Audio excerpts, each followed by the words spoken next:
8 rings de compétition étaient installés cette année pour juger les 1135 chiens inscrits. À 88 ans, l'exposition canine internationale de Monaco se porte bien et accueille toujours plus de compétiteurs.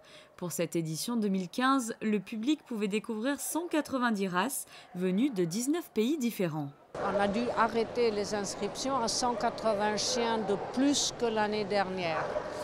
Donc on a dû stopper et comme vous voyez, c'est juste, c'est vraiment juste. Donc ça me prouve que les gens vont revenir, les éleveurs sont intéressés et vont revenir en plus grande masse.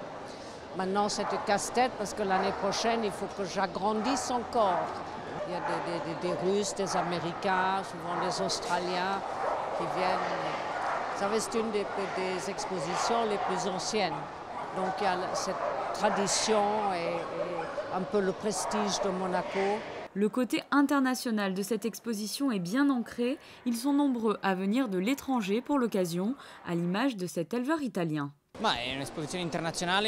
C'est une exposition internationale. Beaucoup d'étrangers viennent ici pour concourir pour le titre de champion de Monte-Carlo et pour celui de champion international de beauté.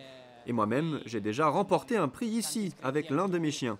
Et celui-ci a remporté le prix de champion d'Italie la semaine dernière.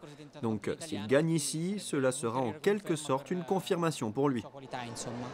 Certains des plus beaux chiens du monde étaient en compétition pour être le meilleur de race, meilleur de groupe et finalement meilleur sujet de l'exposition.